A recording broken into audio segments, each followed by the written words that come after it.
There's a big problem with the health and fitness industry.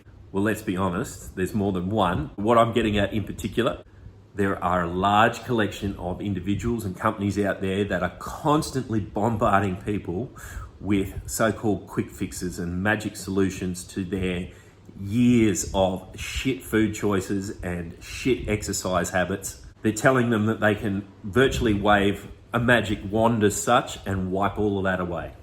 Let me give you a little tip. As somebody that's tried the shopping list of quick fixes and ridiculous diets in the hope of finding the next best thing and only going around and round in circles for years, only to finally realize that you've got to do the fucking work no matter what, there's no magic bullets. Simple as that. So the more time you spend looking for one, that's more time you could have spent actually doing the work. Doing something sustainably, little bit by little bit, step by step, instead of trying to rush it all and get, 10 or 15 years worth of results in 6 weeks, which isn't going to happen. You could have been taking little baby steps and step by step getting closer to your goals, knowing that those little baby steps really add up to massive change over time. So what's some examples of these ridiculous quick fixes? Well, one that comes to mind you quite often see on the news pretty regularly. Scientists have made a major breakthrough in the development of the miracle fat pill. I mean, honestly, if they ever even manage to make something like that, I could never see it working without some major side effects because the human body is a really bloody complex thing. Another example, apple cider vinegar. Man, the amount of people that I have encountered, and again, I've been one of those too, that thought apple cider vinegar was the bee's knees and that if you drink that by the bucket load each day, that somehow it will turn your body into a Greek Adonis or some Greek goddess. I'll be honest, there is some research that shows a very minor benefit to fat loss with apple cider vinegar, but there's so many other things that you should be doing before you worry about whether you need apple cider vinegar or not. Are you exercising consistently? Are you eating well consistently? Are you sleeping well? Have you minimized stress in your life as much as possible? There's 4 major things that are going to make way more benefit in your life than whether you're drinking a capful of apple cider vinegar before breakfast in the morning.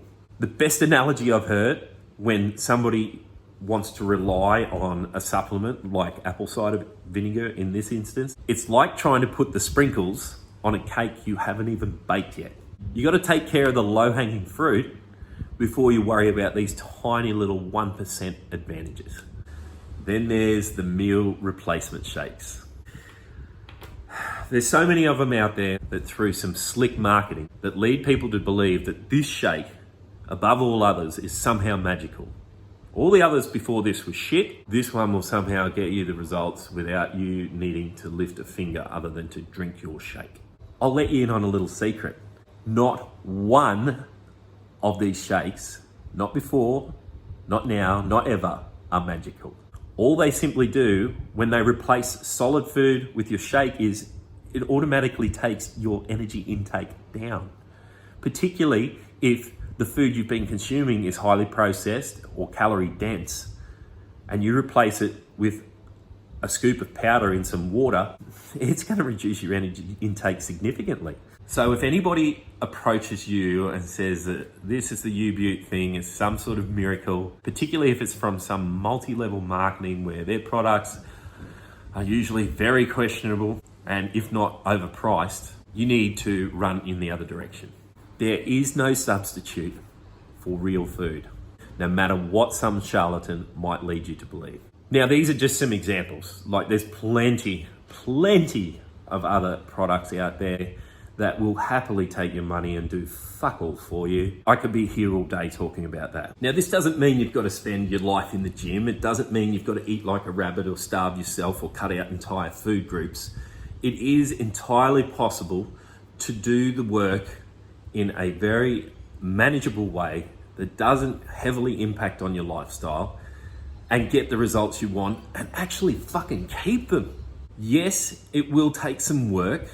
Yes, you will have to step outside your comfort zone. Yes, it will probably take a lot longer than you expect to get the results you want.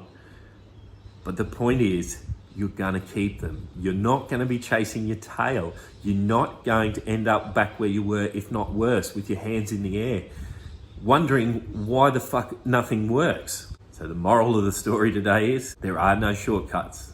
There are no quick fixes. Just do the fucking work.